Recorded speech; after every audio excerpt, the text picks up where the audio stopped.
Hold on. I said, are you ready? That's a little bit better. Now, Eric called me up and he says, listen, Holton. He says, I've got the most dynamic distributors that desire to have their dreams come true in network marketing. This is the finest gathering of distributors out of anywhere in the world. That's what he told me. And I said, can I please come, even if you sneak me in, let me be the last speaker so that all the good ones have gone already, just in case those people have gone home already. They've got the good speakers. He says, I'll let you come and say a couple words to them. But I need you guys to convince me that my friend Eric was right. Because you just heard Donna says, how you do anything is how you do what? Everything. If you won't show up for you, let me ask you a question. Your son, your daughter, your distributor, or somebody else that you personally sponsor, I want you to imagine right now that they're getting recognized at the highest level in your organization, in your company. How would your response be? Hold on for a second. Hold on. This is a teaching moment here. I'm just telling you. Hold on for a second. The reason I'm saying that is this. Okay? Because some of you, I say, are you ready? Yeah,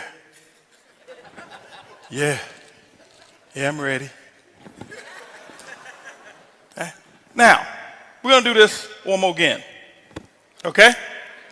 Anybody understand what I mean by one more again?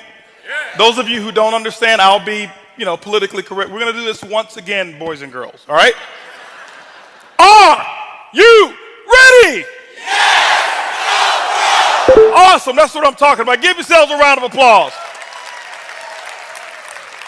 Man, I am excited. I just have to give a big round of applause, guys. We have to give great appreciation for this venue, for all the hard work, the vision of putting it together, because there's not too many venues with the level of integrity that I'm witnessing here put together on a non-company specific basis, okay, than what Eric and Marina have put together. So let's give them a big round of applause, ladies and gentlemen. Huge round of applause. I'm actually honored to be here just to share a few words of wisdom with many of you. This is this is actually my first time, actually second time. Well, for distributors, my first time ever going to speak somewhere, whereas it wasn't a group of distributors that I was a part of a company, and it's awesome just to see so many different people from different backgrounds. And I was telling a guy in the audience there in the back as I was walking out, I was here a little earlier, and I said, it's awesome to be somewhere where nobody knows you. I could just walk and talk or whatever it was. I sat next to a lady, she had no idea who I was, sat next to this guy, and he was just it was just awesome. And so I'm grateful to be here, and hopefully something that I say today will enlighten you in some form or fashion. I'm not here to really teach you how to build a business. I think you've got probably some of the greatest teachers from the companies that Eric told me that's represented here. You have the best of the best when it comes to teaching the industry of network marketing. You've got the best of the best. And I'm not one who believes in plugging into the guest speaker. You plug into your plugged in upline. So what we're here to do this weekend, and all the speakers who've been here this weekend, I'm sure have shared what they've actually done, and something that's either inspired them or something that they've done that has actually helped them to get to where they are. And what my goal is to do the exact same thing and just to share some things with you. For those of you who know me, I never know what I'm going to say when I get on stage. I don't speak from PowerPoints. I don't have notes ever. I planned that I was going to write my speech for this event about 2 weeks ago, and I did. Where's my notes? I left my notes. Anyway, it was about 4 words that I put on a sheet of paper. It happens like that all the time, and it's the truth. I don't plan what I'm going to say. I normally just get a good feel from the audience and just share what's on my heart and share what's going on. That's how I've always been in this industry, and that's what I've done. And I'm excited for what's going on. I think the industry now is really doing some incredible things. I think 2014 for all of you can be your year if you choose for it to be. It's not going to be just because you attended this weekend. It's going to be because you selected yourself. It's going to be because you made a decision for 2014 to be your particular year. Now, I got stopped on the way to the restroom there. Somebody was asking me about my income and stuff like that. I heard this rumor. I saw something on the internet. And he says, well, you know, they can't put it on the internet if it's not true. How many of y'all saw that commercial? Okay. But anyway, rumors get spread all the time. Sometimes they're good rumors. Sometimes they're bad rumors. How many of you have been the recipient of some rumors? How many of you have actually been the deliverer of rumors? Okay. So everybody who's not raising your hand, you're telling me that you're a liar too, right? We all spread rumors in this industry. I'll tell you one rumor that kind of, it was a rumor. It kind of worked in my favor, but it was a rumor. I'll never forget. This was back in maybe 2003. 2003, I was working in this industry, and I was obviously very excited again. I had been in the industry at that time, 2003, 13 years. I had just started. You know, I've been making money in this industry now 3 years. 3 years I have been making money in this industry, and I'll share with you a little bit of my story. You know, it took me a little while. You know, most people look and say, right, man, you're overnight success. I am. It took me actually somewhere about 18 years to be overnight success, okay? And, but 2003, I never forget what happened is 2005, I happened to be one of those lucky ones who was chosen to be written up in the magazine because of some results that I had because of my status with a particular company. And the magazine was called Millionaire Magazine, okay? How many of you would read a magazine called Millionaire Magazine? Specifically, if you're in network marketing, you would. So here it was. They have one article that they do per year, one per year that they call Billionaire, okay? So they've got all these articles, and I was just selected for the Billionaire edition. Not because I was better than everybody else in my company or not, I wasn't. It was just that when my article came up, it was the time for them to do the Billionaire edition. So here it was. I'm selected for Billionaire. My wife and I have this nice picture, and it says Millionaire Maker. I didn't choose the title or any of that. Now, what happened was this here. This was the time, I think, around the time Donald Trump was just about to start the show Apprentice. All right?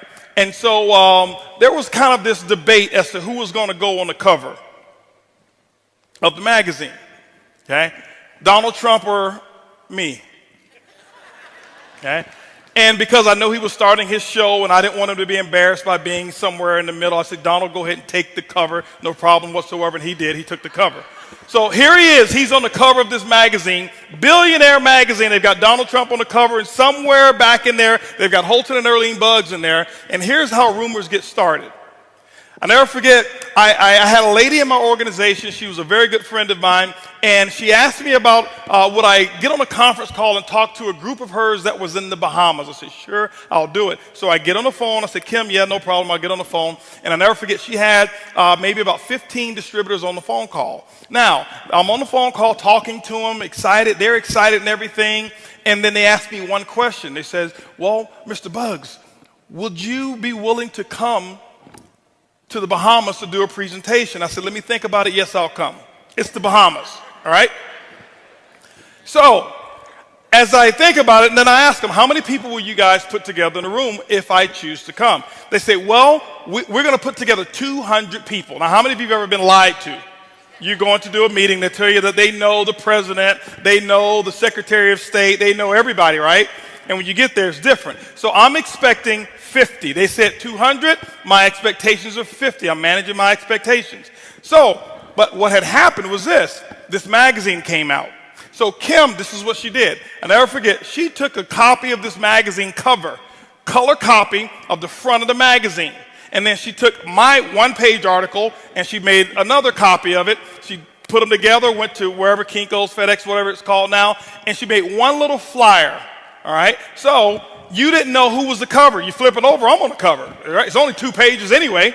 So this is what she did. She took that and she sent that along with a DVD of some presentation I had never seen. By the way, don't do that. Check with your upline before you ever send something that they've never seen. But she sent the DVD that I had never seen along with this one little flyer over to the Bahamas. Here it is. I get to the Bahamas. This is how rumors get started and how they'll mess your entire organization up. All right? So I go over to the Bahamas. I'm all excited. Why? Because I'm ready to get through this presentation to go to the sandy beaches and do all this kind of stuff and chill with my pineapple drink and all of this stuff. And so I'm at the top of the hotel, and it's about time for me to come on down. I come on down. And I come down, I'm all dressed up, and I've got my, I'm ready. I'm ready to take on these 20, 25 people that's showing up, all right? Because I had already kind of, 50 I was expecting. I'm like, it's the Bahamas. I don't know. I haven't talked to these people. They may have 25, 20, but it doesn't matter. I'm going to give my best presentation ever, and then I'm going to the beach. So here it is. I come downstairs, or coming down the escalator, and as I get to the bottom or the top of the escalator, I'm looking down, and it's this huge crowd of people in this one particular ballroom. They had multiple rooms, and I knew my room was on the other side. So I go down, and I see all of these people, a sea of people at the base of the escalator. And I'm like, okay, what's going on here? What's going on? Why are all these? I'm thinking, I need to go and see whoever's speaking here if they can get a crowd like this. I need to see them, right? And so I go down and I walk down, and I'm going through the crowd, and people are pushing and shoving and pushing and shoving. And I heard they closed the doors and says, hold on, we can't let any more people in. And I'm like, man, I want to get in and see who's in, right? And so what happened is I see this late, and there's all this commotion, people going back and forth, they're shouting and screaming and all this stuff. And see, Bahamas is one of those countries that when I go, I blend in. So nobody really knew who I was, if you know what I'm talking about. All right? All right, so what happens, I get down and I'm like, what's going on here? I'm going to my room. I'm trying to get to my room. What's going on? What's going on? What's going on? And this lady, she looked at me. She said, you haven't heard. I'm like, no, I haven't heard. I'm thinking, I don't know what's going on. I'm wondering what's happening, She said, you haven't heard, sir? I'm like, no, I haven't heard. What do you mean? What's going on? She reached into her purse. And I got a little shaky when she reached into her purse, right? She reached into her purse, and she grabs the flyer, and she says, look, the first black billionaire from Houston, Texas has come to the Bahamas to do a meeting. And I'm like, hold on for a second. See, the rumor got out that I was a billionaire in the Bahamas. 1,700 people showed up because of a rumor. See, it has nothing to do with whether it's a rumor or not. They were fired up. They were excited. Okay? That's why I had you do it over again. Because how you do anything is how you do everything. And I never forget, ladies and gentlemen, I went into that room, and 1,700 people, they turned away 800 plus people. Very first meeting that I had ever done in the Bahamas. Okay? And this was back in, like I said, 2005. But rumors start all the time. Rumors spread all the time. And I'll never forget, leaving there, and I was all excited, and I was hoping that it would happen again everywhere else that I went. But I couldn't start the rumor as good as they started the rumor. But anyway, I want to talk to you about, if there's anything that I would call what I'm going to talk to you about today is, I guess I would call it the domino effect. I'm going to talk to you about the domino effect. Because people always ask me, things about how do I get to how did I make what I make, or how did I become successful in this industry of networking? And I used to get these questions all the time, and I'll share with you one little caveat here. Before I joined my current company, I've been with my current company 5 years. I've been doing this industry for 23 years, started when I was 3. And, but before I joined, I used to have people ask me all the time because I had some success. I'd actually become a $1 million earner before in network marketing. And people would ask me, what would you do if you had a chance to do it all over again? And my answer was, this is what my answer was. It wasn't it was my answer. It was for me. It wasn't for anybody else. I never tried to impress anybody else. My answer was, I would believe much bigger, much sooner. Ladies and gentlemen, what I have found is this: 23 years of doing this industry, and I don't know it all. I can't tell you I'm the sharpest in this industry. I am not one of the sharpest. I don't know as much of the stuff as some of the people who've spoken here, but I do know a few things.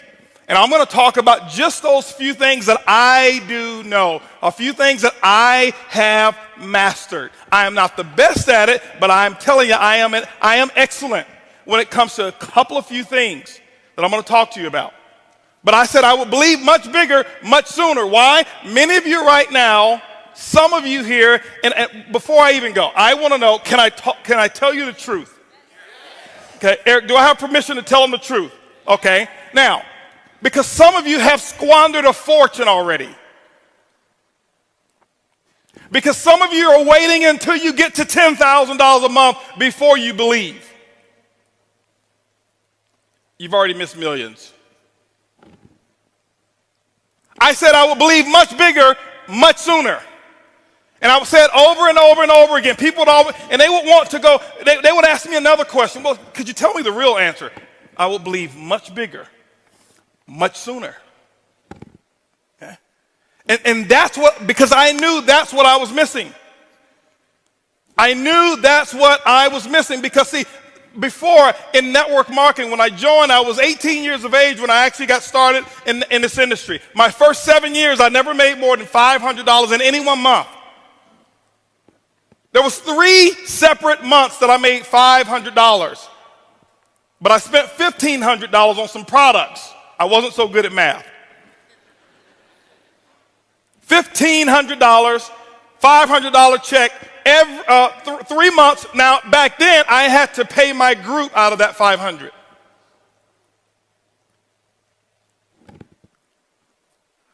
I had a group in 7 years that never totaled 50 people. I'm not talking all 50 in at one time. I'm talking, I averaged about 7 new people joining my company, my organization, per year for the first 7 years. And I never knew that I was failing. I never felt like I was losing. I maintain excitement. I never have missed an event that I qualified to attend in 23 years. Outside of tonight, I'm actually missing my company's Christmas party. Okay? 23 years. I have never missed an event because I stayed engaged. But what happened was I realized why I wasn't making any money. It wasn't the company. It wasn't that I needed to do another company. It wasn't any of that I needed a new upline. I realized much later that issue was me. I realized that issue was it was a product of things that I had seen, product of things that I had heard, product of things that I had actually witnessed. See, I realized that I had been messed up. I realized that I had been sold a bill of goods and somebody had actually messed with this head of mine and it caused me to fail. Okay?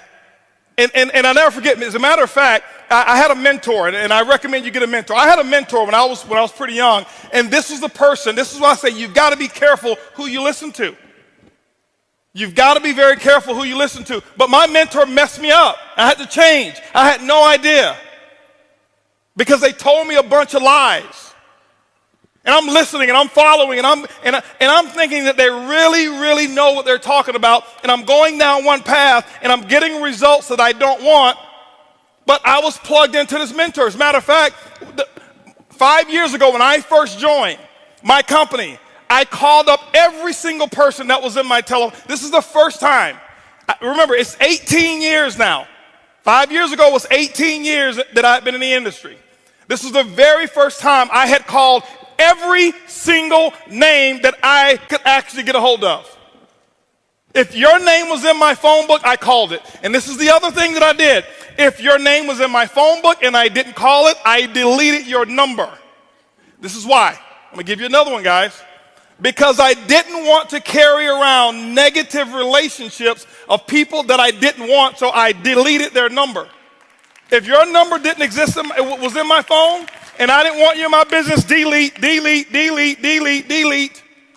Because remember, this is what happened. I now have a chance. Remember, the advice that I would give to everybody else, I would think much bigger, much faster. I said this for years and years and years and years and years, and here I am 5 years ago in a transition state. Guess what? I now need to follow my own advice. I must think much bigger right now. I've got to think much bigger before I even sign the application. And I did. I made sure I got 2 years of mental experience before I put my name on the application. And I did that process in 11 days. 11 days of me pre-launch and pre-thinking and doing all of the stuff. 2 years of experience, 2 years of planning. I had planned out my future before I even signed the application, because I said, I'm going to think much bigger, much faster. I'm going to do some things that I'd never done before. And I called every single person, and the first person that I called was my mentor. I didn't even know that it was that person. I'm just making phone calls. I'm excited. I'm fired up. I'm making phone calls. I'm calling every single person that I know. And I never forget, this is how that phone call went. And my dream, your dream sometimes can almost get snatched away from you if you're not careful. Pick up the phone, didn't know it was my mentor on the other end. And this is what I'm saying here. I'm saying, and I'm, hello, blah, blah, blah, this is Holton, and I'm asking them a little qualifying question. And the first thing that they came back with, is this Holton? With that type of tone. Is this Holton? Yeah, this is Holton. Are you calling me about another one of those things? Yeah, I'm just trying to talk. I've got a new, listen, I don't want to hear about your new nothing. You've called me several times about these things. I've lost money in the first one. I lost money in the second one. The third one was illegal.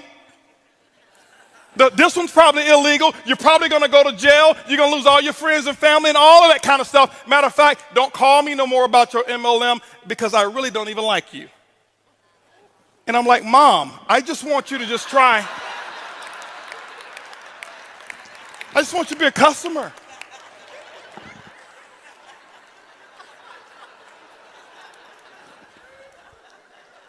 My mom and I, we have a unique relationship, right? So, but anyway, she messed me up. That was my mentor. That's the person who told me a bunch of lies. That's the person who got my head all screwed up because of what we call the politically correct way of doing certain things. That was the person who told me a structured way of living so that I can get an expected result that she had never had. My mom loves me. She loves me dearly. We have an incredible relationship. So I don't want you to think, man, he hates his mom. No, I love her. I just speak the truth. I tell it like it is. But my mom, she prepared me for failure. My mom never made more than $1,300 a month in her entire life. How she's going to teach me how to be a millionaire? But I was listening to her. As a matter of fact, she messed me up pretty big time. How many of you in here are messed up right now? Raise your hands if you're messed up. If you didn't raise your hands, that lets me further know how messed up you are, because you don't even know you're messed up. You think you're the deal, right? No, I'm not messed up. No. My mom's got a college degree, all right? But this is what happened. Let me give you an example here real quick, all right? I'm going to share something with you, okay? And I'm going to share with you why I ended up 7 years, never more than $500 a month. And then I'll share with you how over the last 5 years I've had the results that you heard Curtis just talk about. Now, I am not as good as my results are. I am not that guy. Okay. Some of you may think I am. You may, oh, this guy, he was born with MLM. No.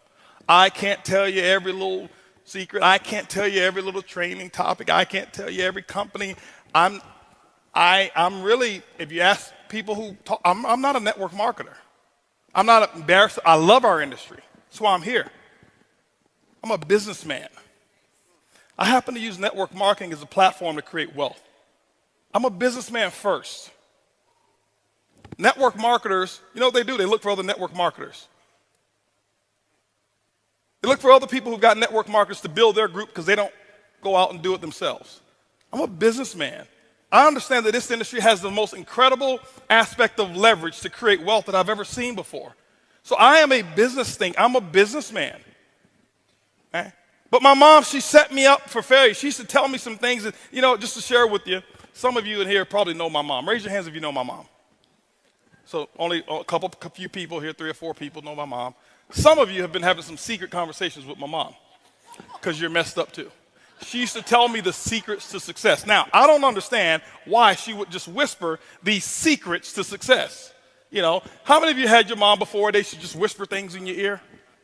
Why would she whisper them? I'm like, Mom, who's going to find out? It's not like it's a test or anything, right?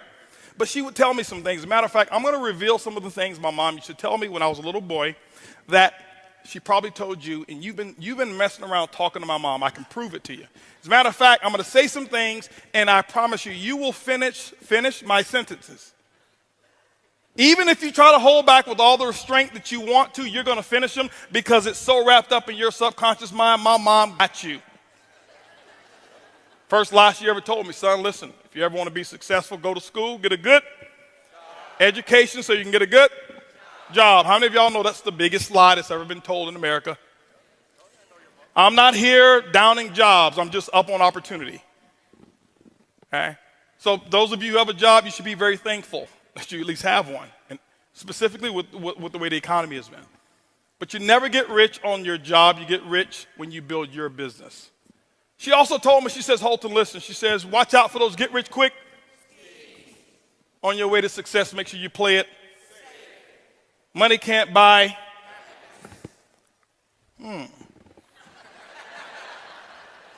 Y'all just don't know where to shop. Good things come to those who? Money don't grow on. All rich people are going to? Eric, did you hear him? I didn't say that, okay? I don't want y'all thinking, Eric, Holton came up here telling everybody going to hell, all right? See, y'all been hanging out with my mom. If it sounds too good to be true, it probably is. See, y'all can repeat those things just like that, okay? It's in your subconscious mind. She messed me up with all of that thinking. So what happens is this. This is why it's been so difficult for some of us in here who have all the skill sets in the world to get to that pinnacle level of success, whatever it is that you call it. It's not necessarily $100,000 a month. It's not necessarily 10,000. Whatever you chose to use this industry for, whatever that peak level is for you, that is your pinnacle. Don't measure it by your neighbors. Don't measure it by your uplines. Don't measure it by mine. That's the biggest issue. Most people in this industry, we compete with people we shouldn't compete with. We compare ourselves to other people. And when you do that, what you're going to do is you're only going to compete against their advantages, and you're going to look at your disadvantages. It will never be equal. But you've got to start to understand what you want out of this industry. My mom, when she gave me all of that stuff, she messed me up. And this is what happened to how you got messed up. When somebody looks you in the face, those of you who are first-time networkers or second-time or third-timers, and when we talk to you about being able to earn a 6-figure income in a certain period of time, what happens is my mom's voice goes into your mind. Oh, that must be one of those schemes. He's talking about getting rich quick. Because it's right there in your mind. I had a lady in California. I was doing a presentation, and she stood up. She says, sir, are you talking about one of them get-rich-quick schemes? I said, ma'am, I sure hope it is. You ever try getting rich slow?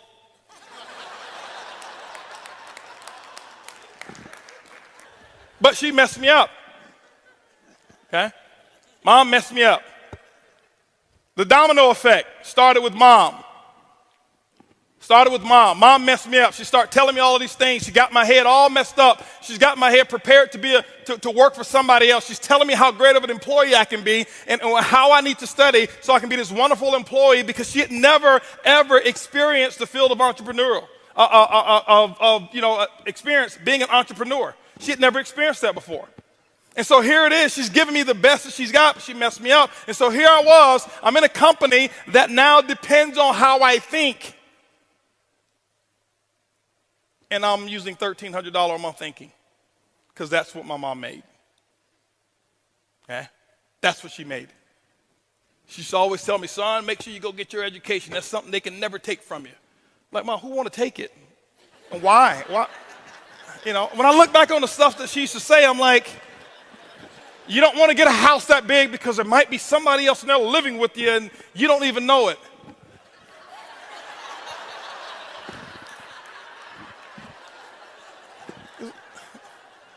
talking about? Back then it was, you're right, Mom, you're right. Why? She had influence. So ladies and gentlemen, the domino effect started with the people that have an influence in your life. It may be your mom, it may be your dad, it may be your sister, your brother, it may be your pastor, it may be your coworker, it may be your best friend, it may be your husband, it may be your wife. I don't know who it is, but it starts with someone. You've got to be able to take inventory and recognize and identify who am I patterning my thinking after? I was patterning my thinking after my mom. I was patterning my thinking after a few of my professors. When I got to school, I was the first person in my family to go to college. And I'll never forget, I used to take some engineering classes.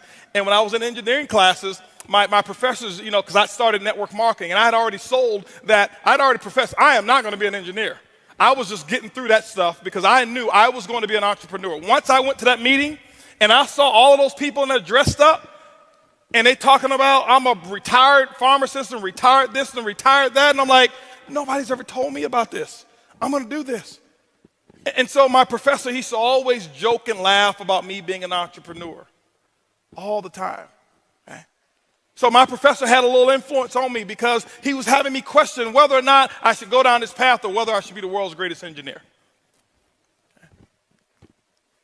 But ladies and gentlemen, this is the thing here. I want you to understand something. See, the things that you're thinking, it comes from those people that you've been associating with. I had to learn the art of disassociation or limited association. This is what I had to learn. I had to start with my family as well. Thank you, Craig. I appreciate that. I had to start with some of my family members. I didn't understand this my first 7 years. I thought that I could stay who I was and that the universe was going to allow income and increases to come to me even though I was not willing to change. I've now learned the art or learned the principles that govern the building of wealth, and it's very simple. And I don't want to profess that just getting involved, you're going to become an overnight millionaire. No. That doesn't happen like that. Doesn't happen that way. Yeah, you can start making money pretty fast in this industry. The technology today, and you should expect to make money fast. Faster. Okay? Faster. Don't think fast money is bad money. And don't think slow money is always good money. Okay? I read a book called Speed Wealth by T. Harv Eker. He says, whatever it is that you're doing, if it takes you longer than 2 to 5 years to earn $1 million a year, you're doing it the wrong way. It changed my entire life because I started reading from other people now because here's my thinking. It should take me 7, 8, 9, 10, 15 years so that I can make full-time income. Why? 7 years, never made more than $500 a month because my thought process, my upline, the people that were my sponsors and my sponsors' sponsors, all of them were in that, were what I call those average thinkers. I was in an environment where losing was accepted as winning. I'm not putting them down. I'm just speaking the truth today.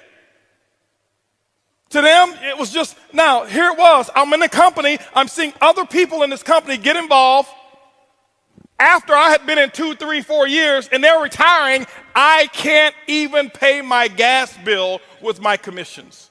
Something's wrong with that picture. It wasn't them. It wasn't the company. It was me. Thinking. How did I think?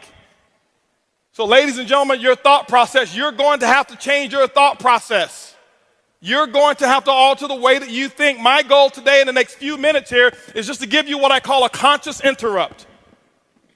How many of you have ever heard, an object in motion will continue in that same motion unless interrupted by an outside force or object, right?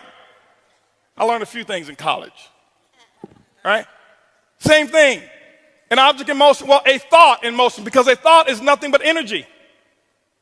If you've read The Law of Success, you start reading and hearing, understanding what a thought really is. Napoleon Hill breaks it down. He talks about its ether, and it just continues. Well, a thought in motion will continue in that same motion unless interrupted by an outside force or object. One of the first people that I got introduced to that really changed my way of thinking, that I realized, wow, this is a much bigger industry. Wow, there's a lot of stuff that I thought that I knew that I really don't even know. Is one of my best friends in the world and my best friend in network marketing, and that's Lisa Grossman.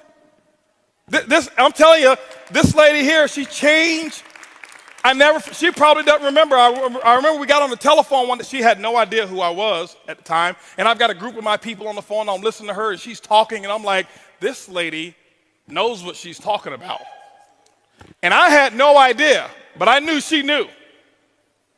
Okay? I knew that she knew. This is one of the people I trust. This is the only person in network marketing I trust with my bank account. She's never, ever, ever talked about money with me. Ever. She makes a lot. We've never had a discussion about it. It's always about other people. Always about helping the little person. Back then, you know who I was wanting to help? Me. I need to make me some money. I am the little people.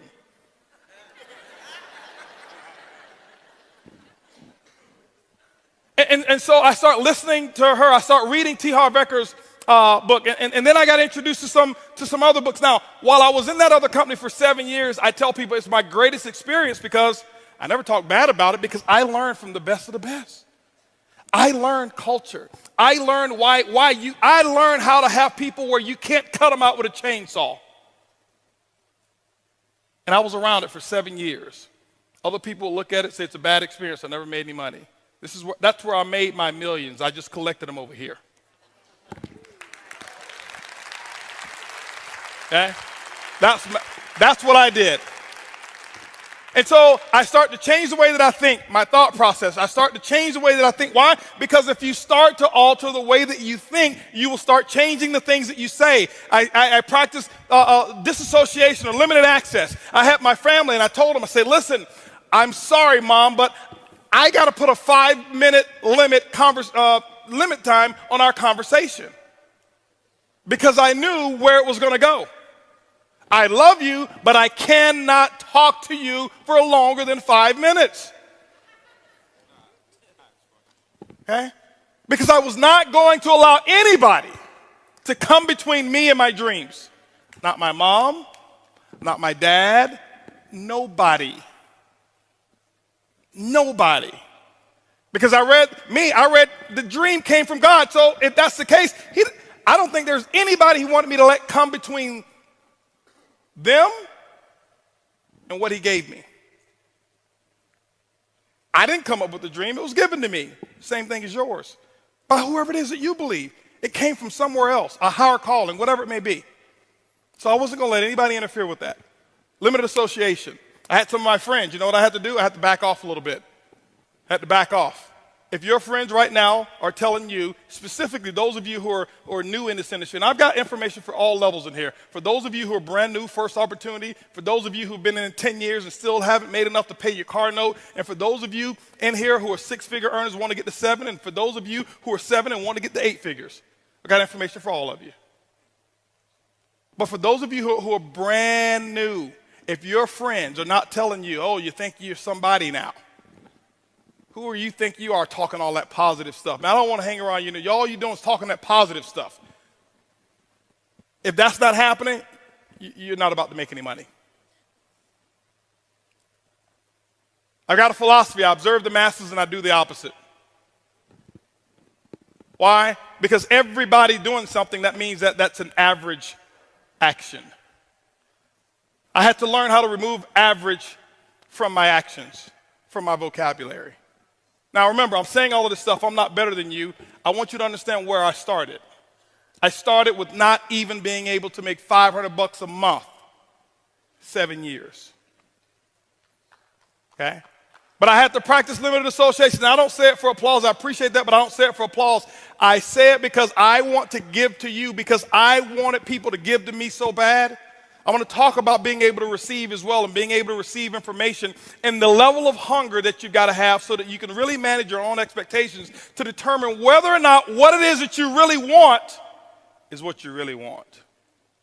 Because some of you say things to impress the person who's sitting next to you, and that's not what you want, and you'll never go out and do what I'm talking about to get it if you're saying what you're saying to impress somebody else. The book start with why. It's very important. Most people, when we talk about let's get to some other stuff. Show me how. How is only 5%. 5%. I took everything that I knew, all the strategies, all of the technique. You can ask somebody, I took all the technique, ladies and gentlemen. When I started my new opportunity, I threw every one of them out of the window. Because I knew technique wasn't what I needed to teach first. Why? I had to identify with it. Limited association, I had to change that. I had to start listening to some different people. And this is what was going on while those 7 years that I was not making money, I was getting myself prepared. I was so glad, just like I heard Brian McMillan up here. First time I've ever seen him. We've talked for years. Never seen him before until I saw him on stage here. But we've talked for years, but I heard him say his first 6 companies, you know what, he didn't quit either. That's why he's where he is. That's why he makes the money he makes. He didn't quit. I didn't quit.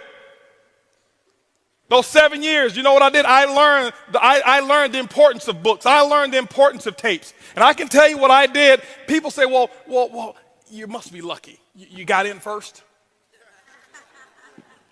Oh, you had a group of people to transfer over. That's what it was. Don't think so. As a matter of fact, this is what I did. I didn't want them. Held a conference call. 2 of them are sitting in here right now. Held a conference call with them, and 16 of my I had 32 frontline, and 16 of them were still active. I held a conference call, told all of them, stay where you are. Please, you're probably better off where you are. Where I am going is going to be the biggest thing I've ever done in my life, and I can't have negativity along with me while I accomplish it. Stay. And guess what? They listened to me. They stayed where they were and didn't follow. Great. Until they start hearing. But limited association. But I learned the art of listening to tapes, and I learned the art of reading books, and I start getting into books, and I'm a slow reader. I don't like to read. I do it anyway, but I'm a very slow reader. I sit there, and I'm one of those ADD. I sit there, and I'm thinking about, you know, who's on my list, and it's 30 minutes later, and I'm still on the same page. And I used to get frustrated because I see all of these speed readers. Oh yeah, I read 3 books this week, and I'm like,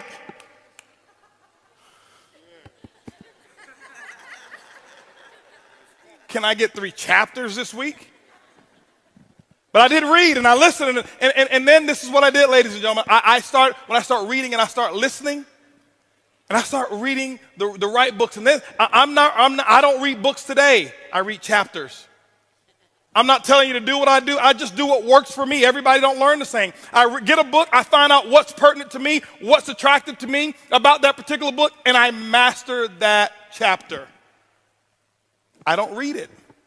I master it. I have not read a lot of books, so I'm not going to stand up here, oh, I've read 3,000 books. Well, give me the name and the title of the last one you read. Tell me what was on chapter 2, 3, 4, and 5. You don't even remember. But you want to be impressive about, oh, I've read that book, I've read this book. You want to be an MLM professor. Professors don't make money. Artists make money. You've got to become an artist in this industry. Now, I'm not telling you don't read. I'm just telling you what works for me. I never forget, I got the book, Think and Grow Rich. Here it was, because I used to be the shortcut guy. I want to take the shortcut. I'm going to take the shortcut. Why? That's what I had done all my life. I took shortcuts. I was a kid that didn't need to study in school. I could just listen, pay attention. I got it, take the test, but after the test was taken, I had forgotten everything that I had learned. I was a test taker. I did just enough to excel. Just enough, just enough. And how you do anything is how you do everything. And it caught up with me. 7 years, I never made any money. I had to pay my price. You're going to have to pay yours. I don't know what your price is going to be. But you got to figure it out and pay it. And you got to pay 10/10 of the price. Not 9/10. If your system says, hey, you should be doing X, Y, Z, well, I don't like doing that. On the application, it never said, do you like this? The qualifications for top ranks in your company doesn't say, do this if you like it. No, it says, do it. That's what I had to do. And I had to start listening, and this is what I did. I'm sharing with you guys right now where my secret comes from. I would listen to tapes. I can tell you right now, I believe that there was about a 2-year period of time in my life, I don't believe that there was anybody in the world in MLM who was listening to more tapes, information than I was. And I never listened to how-to tapes. I listened to story tapes. I listened to inspirational stories. And I know some of, here he is with the rah-rah. I don't need the rah-rah. Give me the information. 23 years in this industry. With my results, I need the rah-rah. That's why I had you guys stand up again. Because I got to have the rah. I get energized. I went out and bought myself from Radio Shack what's called a pillow speaker. Why? Because my wife, she'd get mad. It got to the point my wife would say, why are you cheating on me with your little girlfriend over there? She was talking about my little iPod, my cassette tape.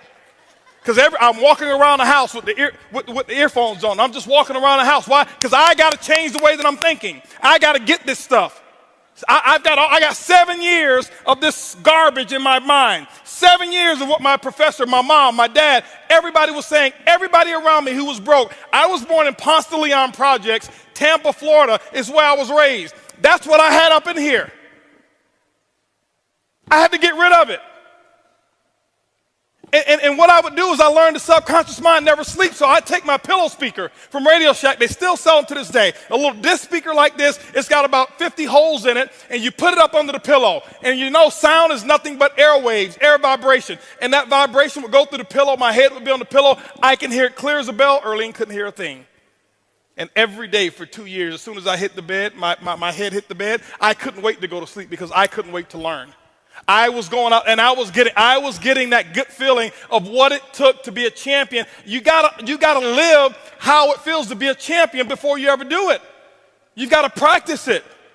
You're not just going to wake up one day and say, I'm a 6-figure earner, and I've never even thought of what it was going to be like to be one. It doesn't happen that way. This is a profession. You've got to look at it as a profession. That's what I did.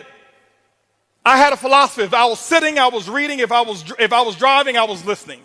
I became fanatical about learning and hearing the stories of other champions in this industry. One story that really inspired me, and I'll tell you why I even chose the company I chose today, was, I don't know if he's here. I met him one time. He has no idea how he changed my entire life. A gentleman by the name of Jeff Roberti. And it wasn't something that he had actually really said to me. I'm listening to one of his tapes. That's how I knew who he was. And I happened to be at Siesta Key, Florida. I'm on the beach there, and I'm with the CEO of another company there at that time. And we're sitting there walking in front. I see this house, and I said, man, it's a pretty cool house. He said, yeah, that's Jeff Roberti's house. I said, I know that guy. I listened to one of his tapes before. And it was a tape that somebody else, Jeff had spoken somewhere, and they recorded it, whatever it was. And I had this tape, and I listened to that tape. And I listened over and over and over and over and over and over and over and over and over again. I still do it to this day. To this day, I still go on eBay right now, and I outbid anybody on tapes from a particular company from the year of 1977 and 1981. You won't outbid. I bid $1,000. Nobody even thinks about it anymore. Why? Oh, he bid $1,000. It's made me millions.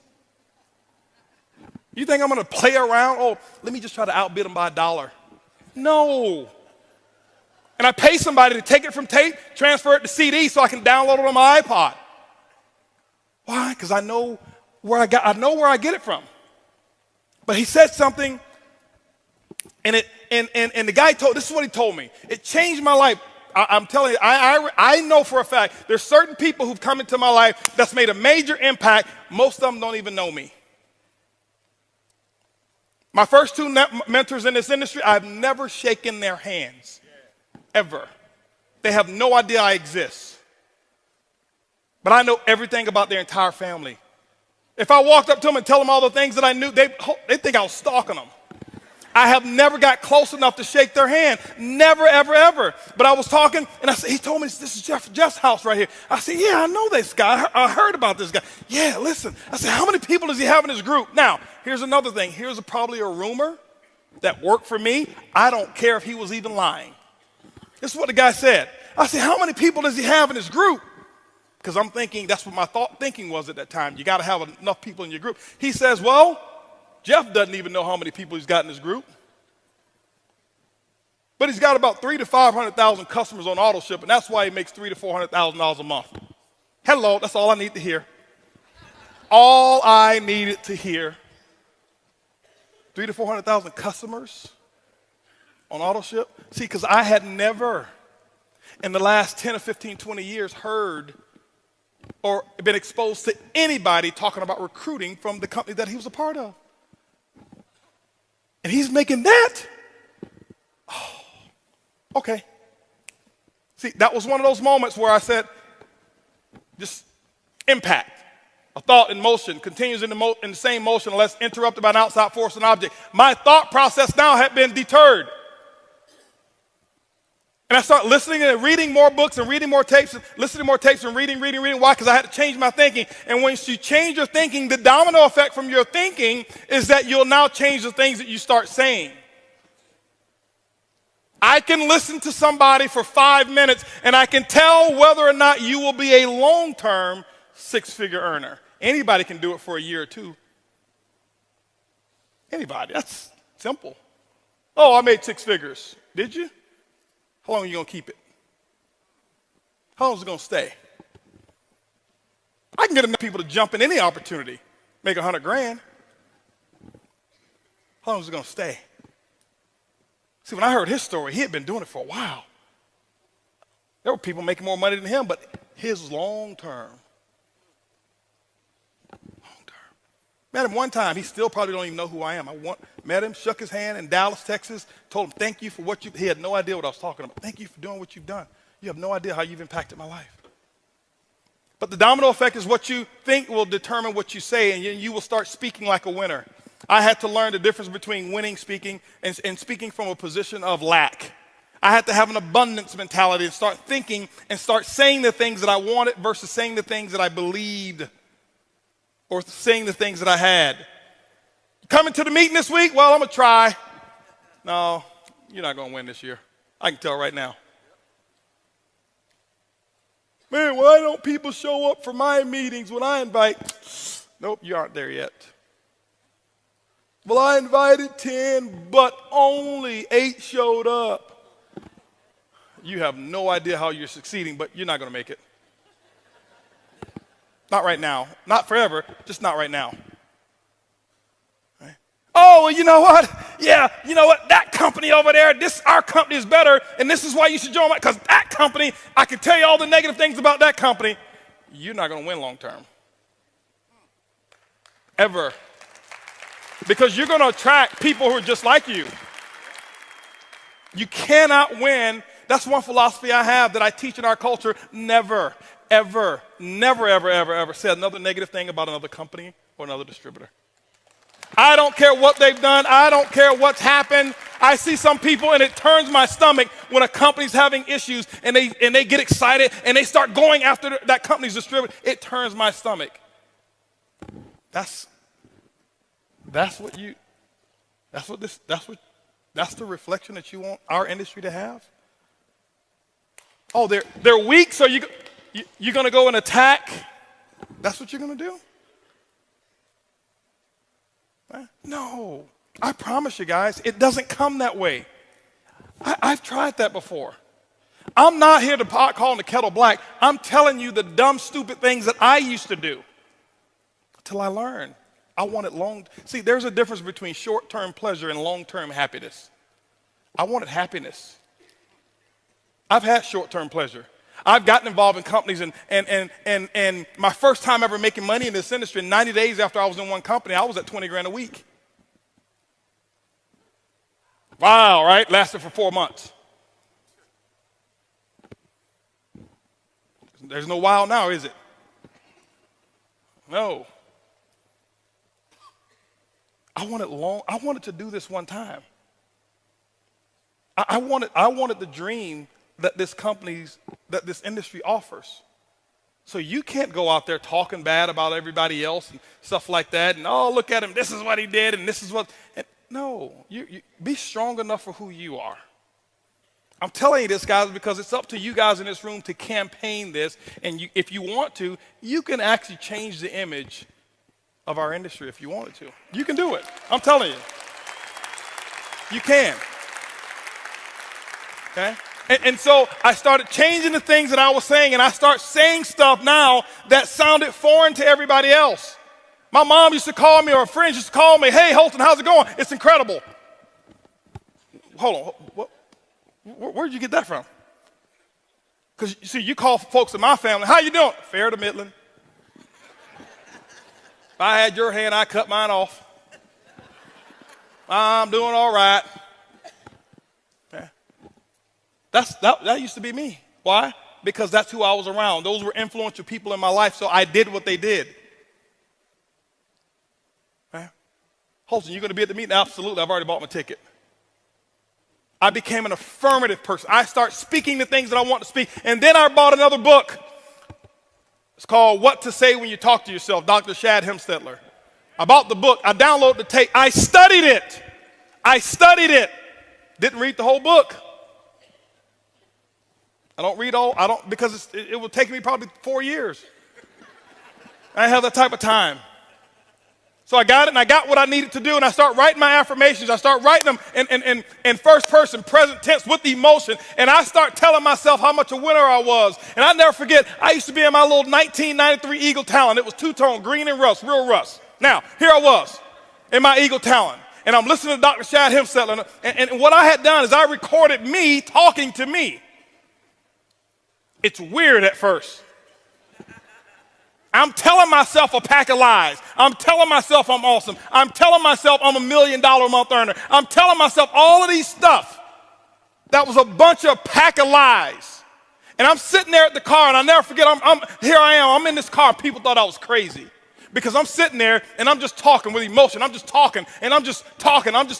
And there was no cell phones to my ear, no earpiece. I'm just talking. And they look at me.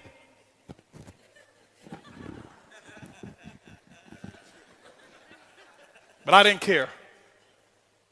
I was working on me. I was going to do it. I observed the masses and did the opposite. Everybody else, when they were at the red light, they're jamming their favorite radio station or their favorite CD. And they're making sure that they create another source of wealth for whoever it is that they're listening to. They're contributing to them. I said, no. I'm going to contribute to mine. I know I'm going to look crazy. I know I'm going to look stupid to some people. But I want to be rich. I didn't know what rich meant back then, but I was just going to be it. That's what I was doing. And I would say it over again, because what happens is, just remember, guys, the domino effect. Whoever it is that you associate with will determine what you think. Whatever it is that you think will determine what you start to say. And I start speaking like a winner. And I start putting affirmations together. And you know what? Right now, Mike, I've sponsored maybe 212 people. The last 100, probably 130 of them called me. You say, "Oh, I know why, because you're so successful."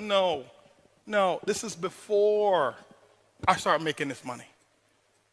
This has been happening my last 8 years. They've been calling me. You know why? I said that they would. My affirmation was, sharp, ambitious people are always calling me to personally sponsor them into my network marketing business. I would say it over 3,000 to 4,000 times a day. Most of you won't do that. Most of you will get tired. Most of you will stop believing the lie. It was a bunch of lies I told myself because they weren't true. But how many of you know people who lie so much that they start believing them? Right? If it works for them, make it work for you. They lie about stuff that's senseless. I lied about stuff that was going to take me into the direction that I wanted to go. Why? The subconscious mind doesn't know the difference between the truth and a lie. I just did it. But I start reading enough books. But you know how I found out about it? Because I listened to enough tapes in my sleep that they were telling me, and I would listen to all those speakers say what they would say and how they would say it. When they come back from a no show, things that they would say. When they come back from a me show, y'all know what a me show is, right? When your distributor doesn't even show up, right? No show is when your distributor's there and no guests. Me show is when you are the only one who shows up, right? I drove those miles, and I never forget, guys, I go to meetings like this, and here I was driving 23 hours, 18 of us in a 12-passenger minivan. And all 18 of us stayed in the same hotel room, but because there was no such thing as buying an airline ticket when you're making $40 to $75 a month. No. And I'd sleep outside. so I can be in the front row. See, you guys right here, this is where I want to be. I didn't want to be cool. I didn't want to be in the back, so I can talk to any. Let me share something with you. When I was at events like this, still to this day, I'm going to lose a friendship with you if you try to talk to me. Because these people here make what you want to make, and you'll let somebody else who's got your same income, live in your same neighborhood, talk you out of living in their neighborhood. And you sit there and you, oh, yeah, I know, I looked at here, he's got ring around the collar, I saw it. No, I was going to be in the front. I was going to be as close to the front as I could get.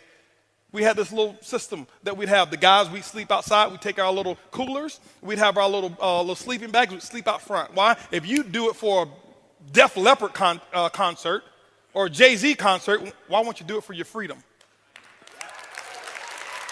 Why wouldn't you do it to live like nobody else that you know can live? You go to concerts, you go to sporting arenas, and I can tell you right now, those of you who love hockey, your hockey team wins the whatever it is called, is it the Grey Cup? Whatever cup it is. You stand up, you paint your face, you go out there and when it's snowing and you take your shirt off and put S's on your chest, you and your buddies, you do all of that stuff for somebody else, the 12 men that are on the field, or however many on the field, for them to make millions, and then you come in network marketing and you want to be a professional. I'm not going to shout too loud. Because he might just think I'm excited.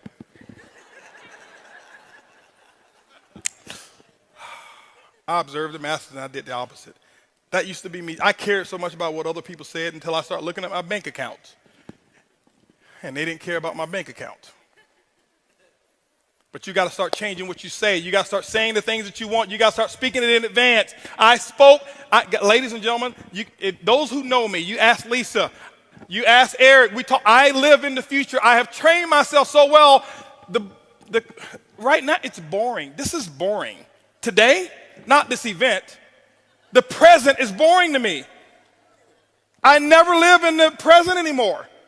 It took me years to do it. I always live in the future. You can do the same thing. Remember, $500 a month, 7 years. Not more than 50 people in 7 years in my group. Changed my thought process. Changed the people I was around. It dominoed effect and changed my thought. Changed my thought process. I start saying some different things. I know I've got to be wrapping it up. They didn't have a time thing on me. I'm probably well over. No, you're not. Okay. All right. No problem. Now, but I want to be respectful. I want to be respectful for Eric. Okay. Wow. So I changed that stuff, and I start seeing small differences, not in my income. It didn't change. Income is not a measure of success. It's not. Or it's not the ultimate measure of success. It is one of those little check marks. You gotta be making some money now. I ain't getting this for friends. I'm good on friends. Okay? I need to make some money. You need to make some money too. And don't be embarrassed about wanting to make money. Y'all say I can be real. It really just turns me something. Why'd you get in? I just want to help people. Now, hold on, because I got a lot of helpers out here who really want to help people. And I'm not putting them down, but I just want to help people. Well, when's the last time you shared your product? Well, and you want to help people? How'd you get in? Well, I got a foundation that I want to support. How many people have you called on your list? Well, most of them, I don't think that they will want to do this. You got a foundation you want to support? Yeah? No, you got to change that. Stop allowing people to make you feel guilty about wanting to get rich. Trust me, I've been on both sides. I highly recommend the rich side. It comes highly recommended. I'm just letting you know, all right? I'm just telling you, it's okay. all right? But you got to change that stuff. You've got to become a walking, talking promotion machine to you. I was the Don King for Holton Bugs. I promoted me so, I was so awesome to me in my mind, I never told anybody else how awesome I was. Because they don't believe you anyway. I still to this day don't. Because to me, I got a few friends that I love getting back around. We call ourselves the Wolf Pack. It's 5 of us. These are my high school buddies. They never went out, made a lot of money. It was negative to me or whatever, but we get together maybe 2 times a year, limited association, 2 times a year, okay? You know why I love getting around them? Because I'm not Mr. Bugs to them. I'm Mr. Bugs to most people in my group, and I am, the MLM guru to a lot of folk. That's not who I am. I'm me. That's just who I am. And you've got to figure out who it is who do you want to be? See, when you get free, that's when you can become who you want to become. I never was me until I got free. When somebody else was signing my paycheck, I couldn't do what I want to do. I couldn't wake up the time I want to wake up. I couldn't go to bed when I want to go to bed. Couldn't vacate when I want to vacate. By the way, rich people don't take vacations. They just live their life in a different part of the world when they choose to. Because what are you vacating from? We ain't vacating from nothing, right? Some people, it gets on them when I say rich and stuff like that. I speak a lot so I can really get under some people's skin. Why? Because that's going to provoke you to start thinking. But rich to me is not about money. You know, my wife has never seen our back office, ever. Ever. She has no idea how much money we make. She just knows how much taxes we pay. $4.5 million in taxes last year.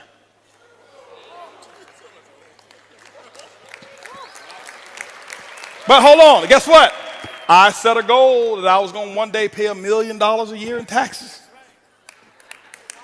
I spoke it. I was talking it. I was talking about it all the time. I sold myself on everything that I'm doing today because I started to learn how to speak, what to say to myself. I was the most important person that I was going to be talking to. 70% of the conversations that you've ever had in your life is between you and you. So guess what? If you're not getting your results, you talked yourself out of it. If I can talk myself out of it, I can talk myself into it. That's all I did. I don't have I don't have a fancy system, and I don't know much about the internet. And I think it's great, all the different methods, because people who've spoken up here, they've done it. I just don't know how to do it. I can barely check an email. My biggest secret? How many of y'all want to know what my biggest secret is? I'm going to tell you what my biggest secret is. What my secret system. You cannot out-friend me. See, nobody's writing that down because, but if I tell you 4 steps to recruiting, you write it all down. You can't out-friend me. I don't have a database of people. Never have. I've never had a listing of the people in my organization, ever. Don't need it. I never plan on calling them. But you see, these 2 people right here, nobody's ever been a friend to them like I have, ever. Ever. I have a saying in my business, you want to build a diamond ship, better build a friendship. You're not going to out-friend me. See, somebody else can get you on Facebook and do all of this stuff and get you to jump over, but they can't you can't out-friend. They can do that. Somebody else can do a better Facebook message or better system and get you to, because that one looks better.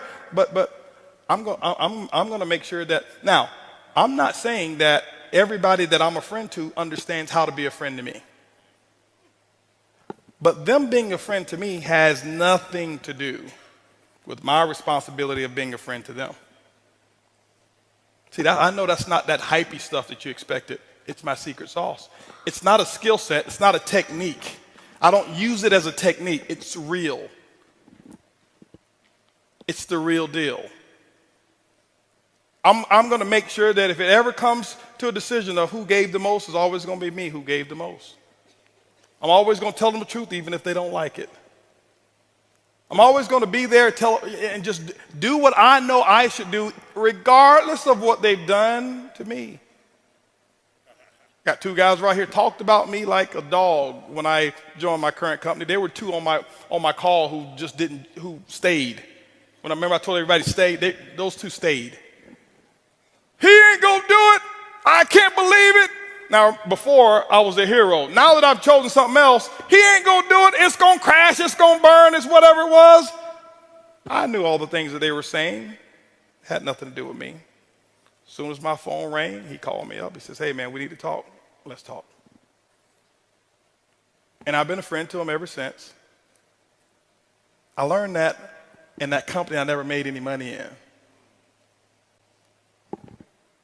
I got one of my best friends in this business. He was making about $500 a month when he joined my company. Right, $500 a month. And he's doing pretty well now. Okay. I know for a fact, you can write him a check for $20 million. No, let's just say 100. Because he makes $20 million every 4 years. So let's say 100. He ain't gonna budge. I know it for a fact. You know why? I never wanted his CV. I never wanted his volume. I never wanted his people. I just wanted to be friends with him and his wife. Let me ask you a question. Do you even know the names of the kids of your front line? Or you know their ID number and how to get into their back office to check their volume? I'm telling you right now how to build a dynasty. I'm telling you right now how to keep something strong. Hey, come on over here. Let me introduce you to my downline. I hope I'm not stepping on toes, but don't say that. Who wants to be the downline?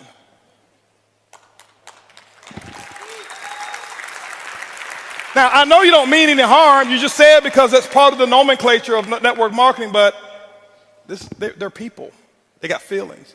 Hey, let me introduce you to part of my success team. How do you think he or she feels now? Different. I'm telling you, that's the difference. Learn to be a good listener. I talked about talking and saying and stuff like this, and I'm about to wrap it up. But learn to be a good listener as well. Now, when I say listener, I don't listen to garbage. You cannot, I'm very strong in my beliefs. People know you can't come, when you come, you got to come correct. Be a good listener. Most of you practice what you're going to say to a person, and that's why you don't even remember their names when you shake their hand, because you're thinking about your pitch. People don't want to be pitched. They're tired of being pitched. People want authenticity. They want somebody who's real. They want to know when the chips really get down that you're going to be there. That's what they really want. That's what they really want. I get networkers, hey, listen, what kind of deal are you going to give me? Ain't nobody going to be a friend to you like I've ever been. Like, hold on for a second. I'm not talking about that kind of stuff, Holton. Well, that's the deal, right? That's the deal you want? Well, I mean, what other deal you want? That's the deal that I'm going to make with you. I'm going to be there. I'm going to do what I say I'm going to do. I'm telling you guys, it's a small thing. It's not these great promotional things that make people want to stay and be around you. You've got to learn how to be a friend to people. Okay? A true friend, not a friend for the volume. A true friend. I've got people who left my company before. You know what I do? I never talk bad about them. Because that's not a friend. Just because now they don't take your path, now they're not your friend. Oh, they were a convenience friend. As long as they're making money for you, they're your friend. But when they stop making money for you, they're your enemy. No, that's not a good philosophy. My philosophy is this: just because you don't take my road don't mean that you got lost. I always tell them, hey, listen, keep me up to date on your success. Hopefully you do extremely well.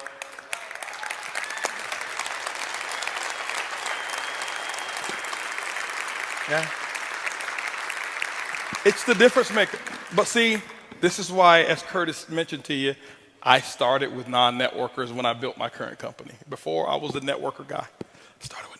I started with people who don't understand the bad culture that I used to promote. I started with people with a blank canvas.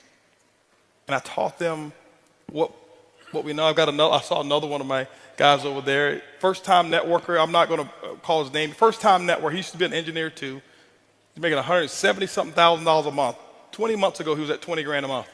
First-time networker. He only knows the way I teach it now. So anybody else come with something different, it doesn't faze him because he's learned. He's so locked into his upline. They're so strongly. I'm telling you guys, this, if you want to make the real, this is what it is. Here. That's the truth. I spent too many years messing organizations up. I know. So don't think, oh, he's built it because he got lucky or he was the first one. There were 6,000 people in my current company before I joined. I wasn't first. But I developed the culture. Okay? I developed the culture. So learn what to say. Learn how to listen. When you develop what you say, your speech and the things that you say will domino effect into what you believe. It doesn't take faith to build network marketing any longer. It may take faith to build in your company if nobody's ever done it. How many of you know the definition of faith? I've heard many different definitions. The substance of things hoped for, evidence of things not seen, right? The belief that what I cannot see will happen. Those are definitions of faith. How many of you have ever seen $1 million earner in network marketing? Well, you have evidence, so you don't no longer need faith. Whoever did it first needed faith. All you need is belief. You don't need faith anymore. You just need belief. You got to believe that you can do it. And you start working on your belief. How do you work on your belief? All the things that I just said. The people you're around will determine the things that you think. The things that you think will determine the things that you say. The things that you say will determine what it is that you believe. See, I lied to myself so much about how much money I was going to make that I actually ended up believing it. I told Eric before, I said, listen, I don't need $1 million a month to live. I don't need that. In terms, well, put it this way, I need it. I don't need $1 million a month for my necessities. It's a whole different training when I talk about needs versus necessities, completely different. But I spoke it. I did it as a challenge. I was 35 years of age, and I said by the time I turned 40, on my 40th birthday, I will make $1 million a month. I will do it. Why? Because it needs to be done. I was listening to another tape by another gentleman who started talking about how to make quantum leaps in your network marketing business. I listened to it probably about 4,000 times again. Over and over and over and over and over and over and over again. Over and over. I listened to it over and over. And he started talking about all of this stuff. And he says, you know what, if you do this, not only will you can be a six-figure monthly earner, you can be a six-figure weekly earner. When he said that, I almost cried. I was like, weekly? Who can make six figures a week in this industry? But I start saying it. I listen to what he started talking, and I start saying it. I start saying it. I start saying it. I was saying it, and at the time, my income at one company at that time was between $70,000 and $82,000 a month. Stuff happened in that company, and now that company had some challenges, went out of business, and here I am. I'm at another company. My income now is all the way up to $2,000 a month. Me, the Holton Bugs, $2,000 a month. Yep, this is after I had already become $1 million earner. I'm at my lowest low income-wise. My team is hurting and my team is suffering. And I went into almost depression because it wasn't me. I had enough money put away. I wasn't worried. But my team, I'm watching foreclosure and repossession and it came to me, I got to make $1 million a month. Because I know if I do it, what the other people will be making when I do it. And I set the goal, and I put the goal down, and I start speaking it over and over and over and over and over and over and over and over. And I start thinking about it, saying it over and over and over and over again. I'm at $2,000 a month. I'm 35 years of age. I'm talking about $1 million a month? Quantum leap. At that time, I wasn't listening to that tape, but the tape was already in there, burnt in there. It's in there already.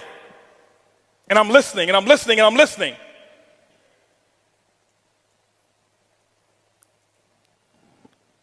"35 years of age. My birthday is September 26th. My goal was to hit it by September. September come. Didn't hit it. Hit 975. Hold on. I'm not saying if, no, listen. I'm just telling, get the principle. Forget about the money. I'm only talking about the money so that you understand what I'm talking about.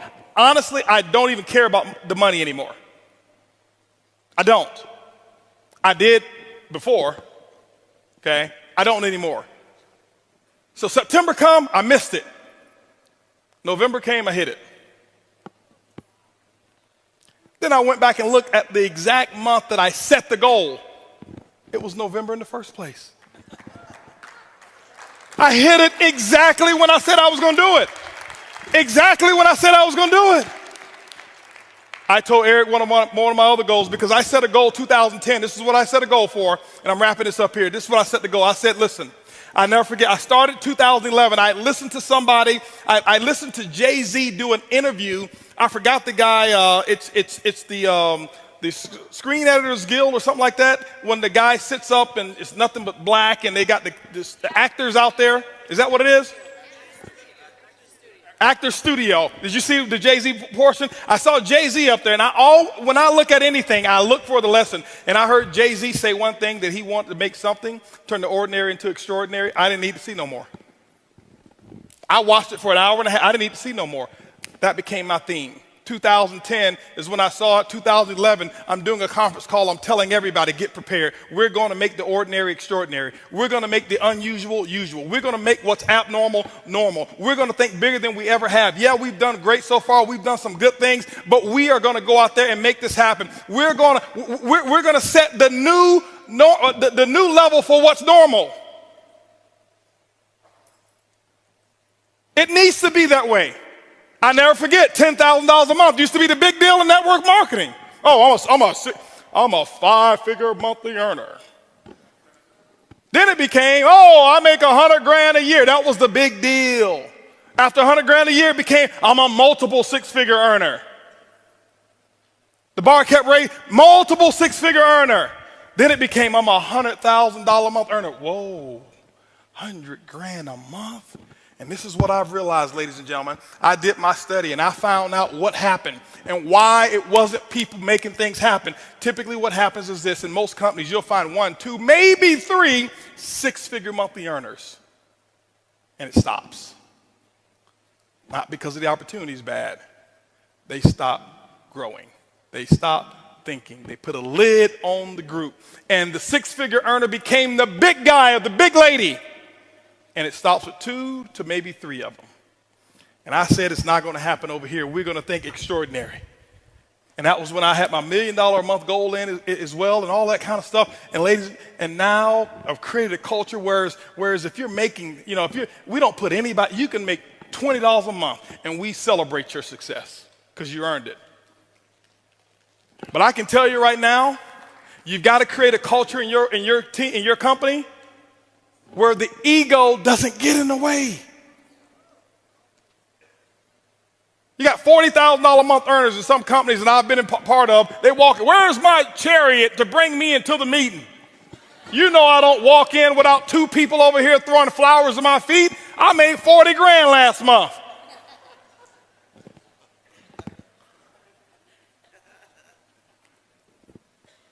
We've created a culture. We've got people who are in our company making $150,000 a month. We come to some VIP meetings. We don't have enough seats, and we got $150,000 a month earners standing on the wall. Nobody even know who they are because they're grateful. They're not big shots. I'm not a big shot. I go to meetings. Every meeting I go to visit, you know what I do when I first get there? I'm telling you what you have to do. If you want to be a champion, shake the hand of the people who are out there serving. Right when I shake everybody's hand, and you know what I do? Reach into my wallet. or my pocket and I pay my $5 or whatever the meeting cost is. You pay? Of course. I'm a distributor.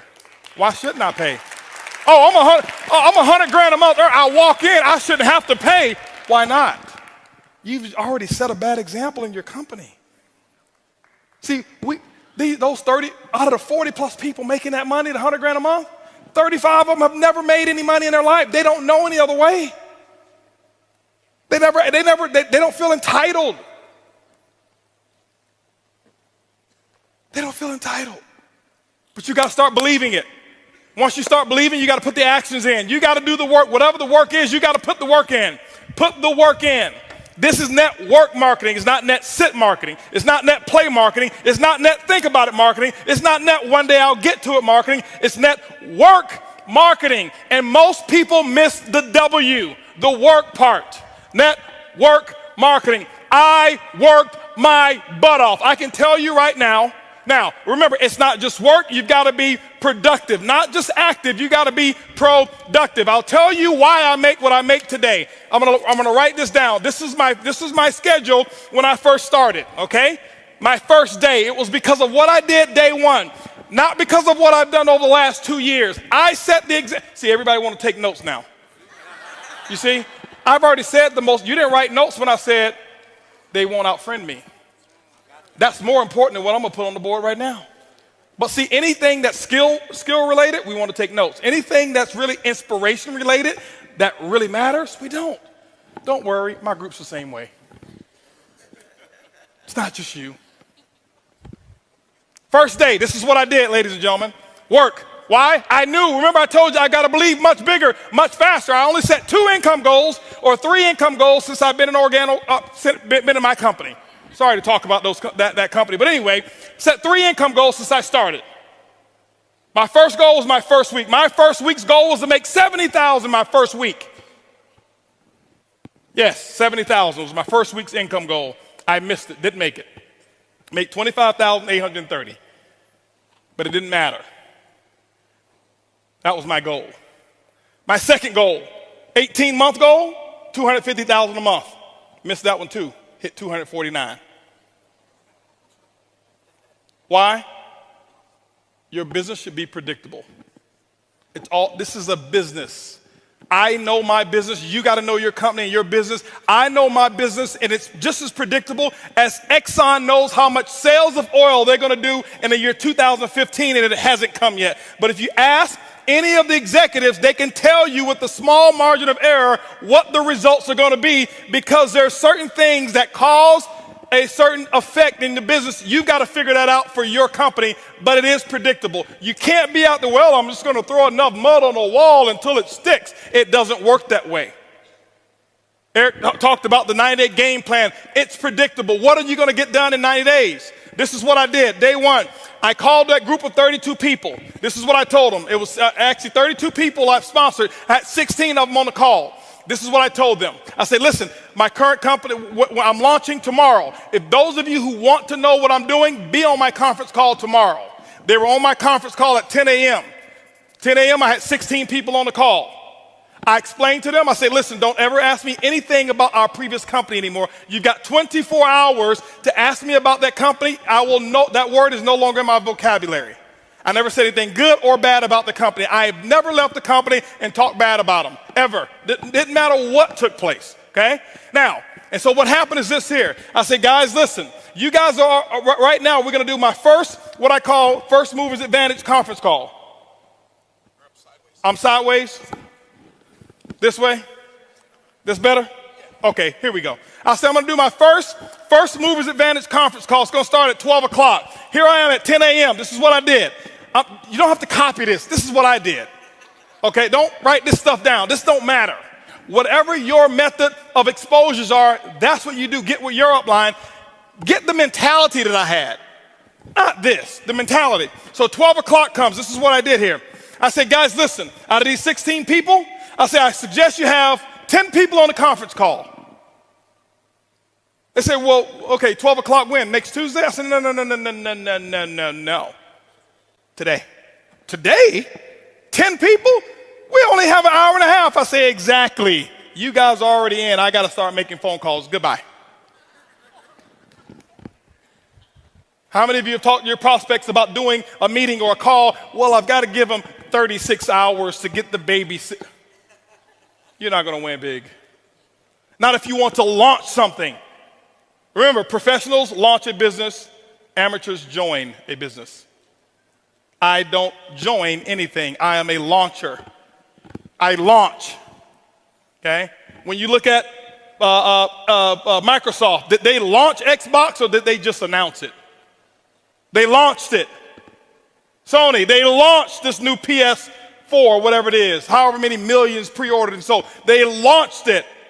I'm a businessman. You are a business person. You should launch it. This is what happened. 125 people showed up on that conference call. On that conference call, don't clap. It's not the number. It's the attitude. It's the mentality. My group before, they saw me give people 24, 36 hours to prepare for a stupid conference call. You're sitting at home. You don't need 3 days.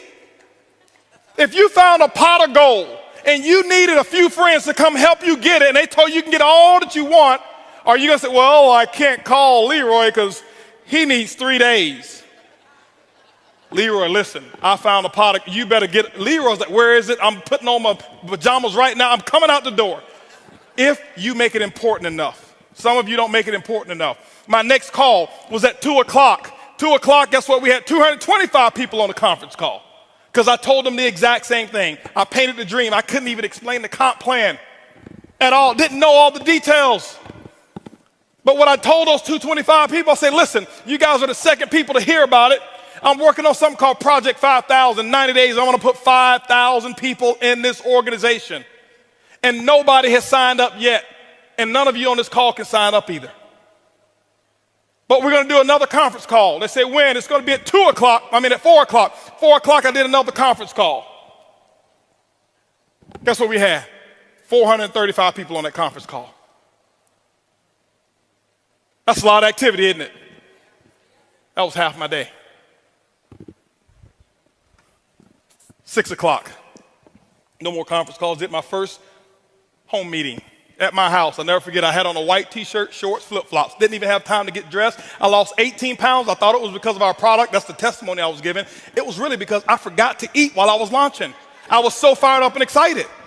That's what was happening. 6 o'clock came. This is what I had. I had 25 people show up at my house and say, come on in. Told them about Project 5,000. And I'm sitting there spitting in all this stuff and telling them all about the stuff. Whiteboard, no PowerPoint. Didn't have PowerPoints for 6 months. No PowerPoints. I drew on a board, told them what my vision was, what we were about to accomplish, and that we're about to do the biggest project we've ever done in our lifetime. And if you want to get started, you can.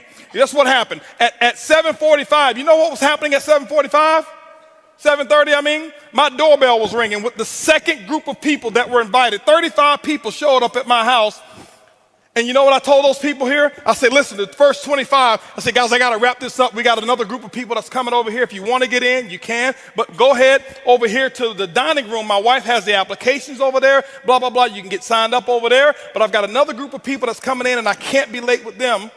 By the way, those of you who go ahead and sign up now, this group that's behind you, they possibly could be in your organization if you go ahead and get in right now, all right?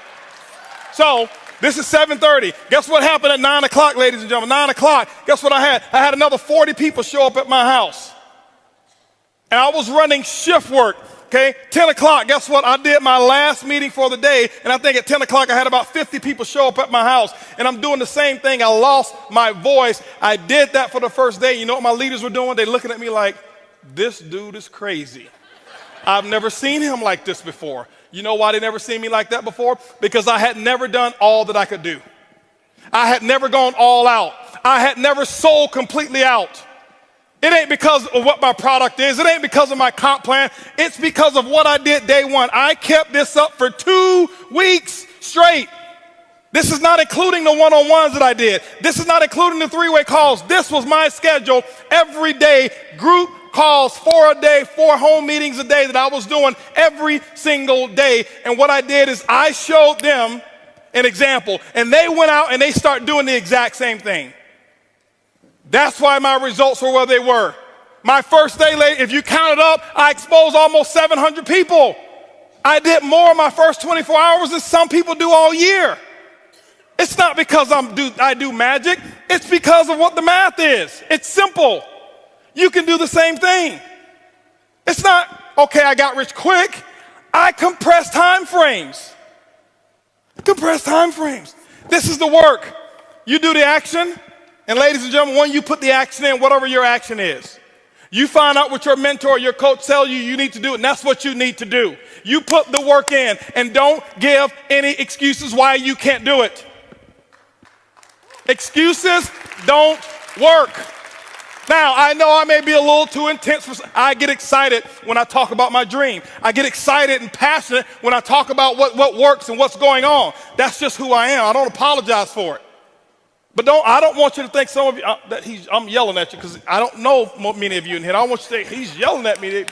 Eric brought this crazy wild man on stage, and he was spitting and yelling, and he looked at me, and he was pointing at me. And no, I'm yelling in love. I love you. I want you to just do this thing, okay?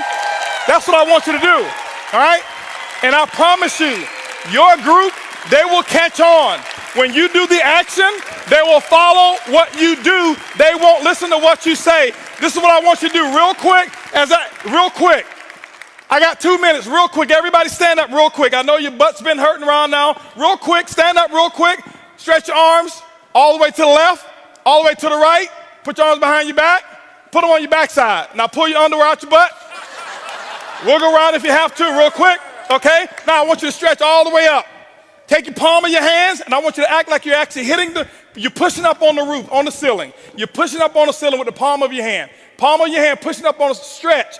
You should feel it right here. You should feel it right here. Stretch, stretch, stretch. Take your left hand, put it behind your back. Now stretch real high with this hand here. Real high, real high. I want you to take this hand, the right hand. I want you to just close it up like this. Make a fist, okay? And stretch those muscles, stretch those muscles. This is a 2-minute drill here. Stretch those muscles. Now what I want you to do is I want you to do this right here. Stretch those 3 fingers by making an O like this, okay? Make an O like this. See that? Stretch. You should feel it right here, okay? Now this is what I want you to do. I want you to take that O. I want you to put it right here on your chin. I said your chin. See, people will do what you do, not what you say. They do what you do. I said chin just as clear as day, but you did what I did. That's not a 2-minute drill exercise. I just want to show you people do what you do. Sit down. Now, so you do that, and then you'll have the results. This is what the results are, ladies and gentlemen. The results are, some of you who are part-time, you will start being able to go to bed when you get tired of staying up. The results are you'll be able to wake up when you get tired of sleeping. See, those actions are going to produce the results. Then you'll be able to have what we call freedom. You'll be able to have retirement parties like we would have. I never forget being able to retire people and pick them up, take them with limousines and have roses and all kind of stuff in there. And the last time that they would ever look at an office building, because we retired them from this because of networking. You'll be able to go wherever it is that you want to go with your friends, and guess what? They can afford to pay for themselves. That was one of my goals. I just want to go somewhere where everybody else can afford to pay for it. That's the results. Okay? The results is, I tell you, if you do this the right way and if you operate on the right principles, you will have a better marriage. Network marketing ruined my marriage. No, it's not true. It was already bad from the beginning. Network marketing exposed the problems that you didn't fix. But when you do what I'm talking about, your marriage will become solid. You'll become a better father. My son, he's equipped because of this industry. That's my biggest result, not my money. My son, 16 years old, he is a tiger. He is off the hook. I'm telling you. The boy's sharp. Sharp. Why? Because he's seen mommy and daddy go out and do what they're supposed to do. Work ethic like crazy. Dream is huge. He's ready for the world. 2 years ago, he set a goal to make $100,000 for the summer. He came up short. He only made 60 and donated all 60 to the victims who had actually got hurt in the hurricanes over there in Tennessee and Alabama. The boy's bad. He was 14 years old. He says, Dad, I want to make $100,000 this summer.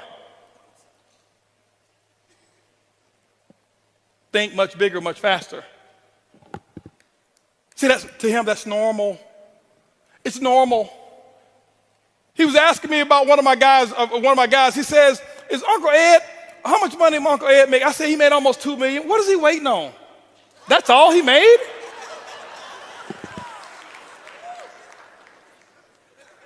And he's not sarcastic. Average is taught. Above average is as well. But those are some of the results, ladies and gentlemen. Some of the results, the results are nothing phases you anymore. I lay down at night. My biggest result that I have, ladies, when I lay down at night, my wife and I, when we lay down at night, it's peaceful sleep. We think about nothing. We owe nobody anything. Do we have material? Yeah, we got material stuff. It's for you. For some of y'all to believe. When I walked in here earlier with my jogging suit on, nobody even knew who I was. I got to come in blinged out for people. Oh, yeah, that must be him. I like nice stuff. That don't mean nothing to me. Here, right there in California, I never forget, was going to do a meeting. This is the real result. We're going to do a meeting. We bought a house in California for our Black Diamonds, okay? For people who want to come in and be able to just do little whatever it is, nice stuff. We just say, let's do it. 11,000 square feet, 10 bedrooms, 9 bathrooms, no mortgage. It's off the hook. We just put $1 million in the backyard. Okay? That's the results. But we were leaving there to go do a meeting. Guess what happened? We were leaving. We knew we were going to be in the hotel. People were working at the house, so we took all of our jewelry, and we went to go do the meeting. Our hotel wasn't ready, so we went to the shopping mall, left bags in the car, forgot about it. We normally don't leave bags in the car. And guess what happened? Just so happened, our stuff was in the car, and somebody right in front of valet parking stole our stuff. My wife's wedding ring. $370,000 wedding ring. Gone. This watch I got on here, she's got one too. Both of them were gone. Gone.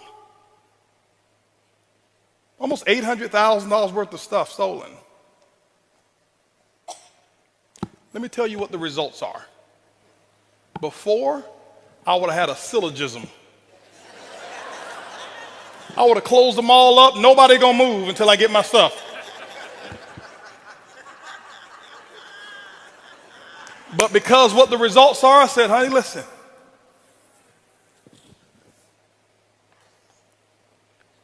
We didn't have to encounter this. We don't have any memories of anybody holding a gun to us. We don't have any memories of seeing it going. It was $800,000 worth of stuff. That's not a problem whatsoever. That's 17 days worth of our income. So we'll get it back in 17 days. Don't worry about it.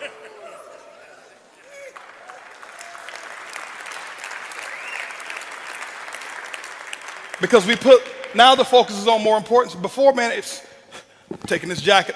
There's gonna be some furniture moving around there. Those are the results.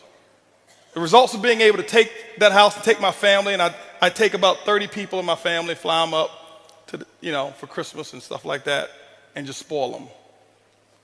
December is my month for me. Some of you, I'd love for you to join me in this. This is what I did. I started 8 years ago. December, I abstained from purchasing anything for myself. Nothing for me, nothing for Holton. Completely abstain. Can't buy me anything. Nobody forced me to do this. I just started doing it. And all I would do back then is I'd take $1,200 and I'd make sure I give 12 $100 tips to people who are expecting a $5 or a $10 tip. I go into like a Denny's, eat, have a little $15 meal, leave a $100 tip. Because I noticed the difference so little to me, how big of a difference it made to so many other people. I wouldn't stay around to shake their hand and talk to them because I didn't want to do it for recognition. I wanted to do it because I really want to make a small little difference. But it's grown now. I call it my 12 days of Christmas. December, my goal is to find opportunities and spoil people. I never look for the recognition for it. Next year, 2014, my wife and I are finding opportunities to give large sums of money away. Next year, we'll give away multiple 7 figures that people won't even know about. But there's causes and there's people. And this is why we do it. Because it replenishes the joy. And you cannot put a price tag on joy. You can have all the money in the world and we make a nice bit of it. But I can tell you the biggest thing that we have is we're free. Not just because we don't owe anybody anything. We're free because our conscience is free. There's nobody can say Holton backstabbed him. There's nobody who can say Holton took this from him. No, guys, that's the result when you do it the right way. I love spoiling our parents. And with closing, I want to show you a video of a couple things that we did. You can do this now. But remember, I started with just $100 tips. $100 tips. $100 tips. Okay? $100 tips. This Christmas here, I'll probably tip somewhere around about $30,000. I started with 100. Okay? I started with 100. I don't do it so I can receive. I do it because I want to receive the joy. I don't want the monetary. No, it don't work that way. But I just go out there and you just do it. Watch what a difference it'll make in your life, the person you become, and the people that you start to attract. Thoughts determine, the domino effect is your speech. Your speech determines and domino affect your beliefs. Your beliefs domino affect your actions, and your actions domino affect your results. Let's roll this video here real quick as I end up. I always had a dream to buy my mom a house. She used to always tell me about this house, and she would visit it. And this house here, this was years ago. I went and bought this house for my mom. This was her dream house. She never knew. I wish I had the video for that one. It was the model house that she'd always go and visit. And one day I bought it, and I went and made a negotiation with the people. I bought that house and the lot next door, and I says, the only negotiation is this. I need to close today, and I need every piece of furniture the way she remembered it to stay in here. And it was just like this. And this is one of my results of being able to spoil my mom. And when she came there, she thought she was coming to visit the guest house again, and we had 75 people there, and said, no, this is yours. It's not the money. Some of you can do it right now, but I want you to see this here. This is my mother-in-law.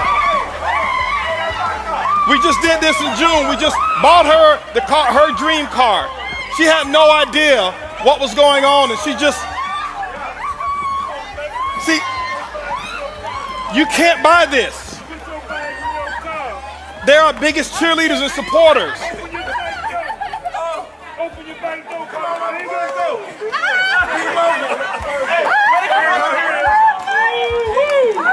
That's the results. When you do it, when you go out there and make the money, these are some of the results. That is one happy moment. It could have been a four Taurus. I heard nobody that. I heard you officially. This is my dad. I just did this 2 weeks ago. He's coming out of the restaurant. We're coming out of Ruth Chris. He had no idea. Limited edition Stingray, 2014 Corvette Stingray. Watch him now, watch him.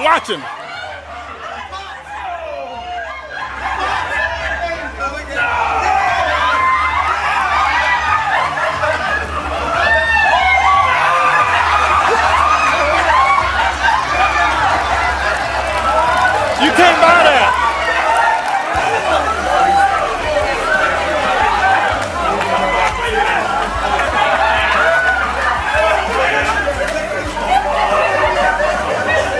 First time I ever saw my dad cry.